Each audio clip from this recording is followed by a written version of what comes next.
حضرت آدم کے دو بیٹوں کا واقعہ بیان کیا جا رہا ہے اور کہا جا رہا ہے نبی سے آپ بیان کر دیجئے.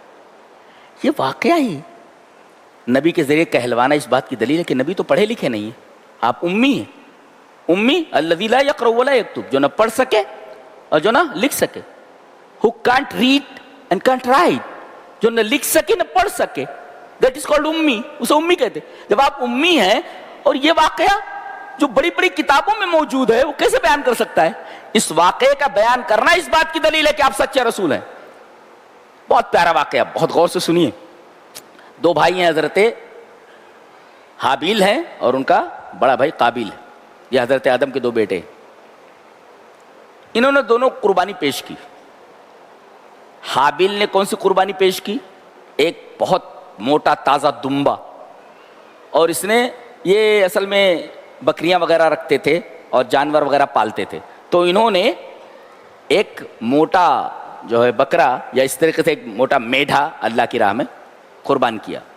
اور اس نے کیا کیا, قابیل نے, یہ کھیتی کرتا تھا, اس نے چند بالیاں اللہ کی راہ میں قربان کی. دونوں نے قربانیاں پیش کی. اب اس وقت طریقہ یہ تھا, ہم لوگ قربانی کرتے پتہ نہیں چلتا کہ اللہ تبارک و تعالیٰ نے کس کی قربانی قبول کی, کس کی قربانی قبول نہیں کی. پہلے قبولیت کا ایک ضابطہ تھا کہ آسمان سے آگ آتی تھی اور جس قربانی کو اللہ نے قبول کیا ہوتا تھا اس قربانی کو جلا دیتی تھی, پتہ چل جاتا تھا کہ اللہ نے اس کی قربانی قبول کر لی ہے. یہ اللہ کا بہت بڑا احسان ہے کہ اب آگ نہیں اترتی ہے, ورنہ یہ جو بڑے بڑے بکرے لا رہے 10 15 ریاکاری کے لیے, ایک بکرے کو بھی آگ آ کر کے نہیں جلاتی تھی اور سب کھل جاتے تھے کہ کون کس پانی میں ہے.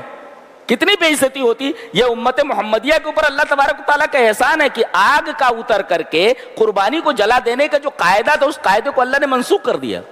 اب یہ معاملہ سب کا سب اللہ کے اوپر ہے کہ کس کی قربانی قبول ہوئی, کس کی قربانی قبول نہیں ہوئی, یہ اللہ کے اوپر ہے. پہلے آگ آتی تھی جلا دیتی, اب آگ نے آ کر کے دمبے کو جلا دیا. اب یہ بہت غصے میں آ گیا, حالانکہ جو غصے میں نہیں آنا چاہیے تھا. کیوں؟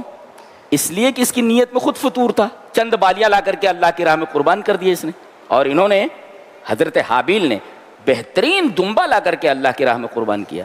پتہ یہ چلا کہ اللہ کی راہ میں اگر قربان کرنا ہو تو مال محبوب قربان کرو. یہاں تو پھٹا جوتا دے کر کے حاتم طائی کی قبر پر لات مارنے کے لیے آدمی تیار رہتا ہے. پھٹا جوتا دے دیا غریب کو, معلوم ہوا کہ اس نے حاتم طائی کی قبر پر لات مار دی ہے. تو اذ قرب قربانا فتقبل من احدهما ولم يتقبل من الاخر, ایک کی قربانی قبول ہے, ایک کی قربانی قبول نہیں ہوئی. کیوں بھائی؟ انما يتقبل الله من المتقین. اللہ آگے فرمایا گیا کہ کس کی قربانی قبول ہوتی ہے, بولے تقوی ہونا چاہیے. تو حابیل کے دل میں تقوی تھا, اس نے اپنا مال محبوب اللہ کی راہ میں قربان کیا, اللہ تبارک تعالیٰ نے اس کو قبول کیا. اس کے دل میں تقوی نہیں تھا, غصے میں آ گیا, اتنا غصے میں آیا بھائی کو قتل کرنے پر آمادہ ہو گیا. کہا کہ میں تیرے کو قتل کر دوں گا, لاقتلنک. کہا کہ تو مجھے قتل کر دے یا کیا کر, میں اپنا ہاتھ نہیں بڑھاؤں گا تیری طرف زیادتی کے لیے. بہت سیدھے سادے تھے. اس نے مار دیا, قتل کر دیا. ایک بھائی کو حسد کی وجہ سے ایک بھائی نے قتل کر دیا, اور اس سے پہلے کبھی کوئی قتل نہیں ہوا تھا. لہذا جب بھی دنیا میں کوئی قتل ہوگا تو اس کا ایک حصہ اس بندے کے اوپر ڈال دیا جائے گا. یہ کتنا بڑا گنہگار ہے. لہذا کوئی خراب سنت, کوئی خراب طریقہ ایجاد کرنے کی ہمت مت کرنا, جرات مت کرنا, اس لیے کہ اس کے اوپر اگر چڑھ پڑے لوگ تو پورا کا پورا گناہ تمہارے اوپر آنے والا ہے, اس کا ایک حصہ تمہارے اوپر آ جائے گا. اب مر گیا, یہ مر گیا. اب اس کی لاش کو لیے لیے گھوم رہا ہے کہ کرے تو کیا کرے. اس وقت تو کوئی مرا نہیں تھا اور کوئی قتل نہیں ہوا تھا, لاش کو لیے گھوم رہا ہے, کرے تو کیا کرے. تو اللہ تبارک تعالیٰ نے کوے کو بھیجا, فبعث اللہ غرابا, کوے کو بھیجا. اب کوے کی عادت ہوتی ہے کوئی چیز لیتے ہیں تو ایسے چونچ سے کھود کر کے اس کو چھپا دیتے ہیں. تو وہ کوا آیا اور اس نے جو ہے کوئی چیز اس کے پاس تھی, اس نے زمین کو کریت کر کے اس کے اندر داب دیا اس کو. کہنے لگا قال یا ویلتا آجزت, کہنے لگا کہ ہائے افسوس, میں اس گندگی خور کوے سے بھی بدتر ہوں, اس سے بھی گیا گزرا ہوں. اس کو معلوم ہے کہ چیز کیسے چھپائی جاتی ہے, مجھے یہ بھی معلوم نہیں ہے کہ کس طریقے سے لاش کو چھپایا جائے, یہ مجھے بتا رہا ہے. اس پر ایک مفسر نے بہت اچھا لکھا ہے, پوری زوولوجی بیان کر دی گئی اس کے اندر.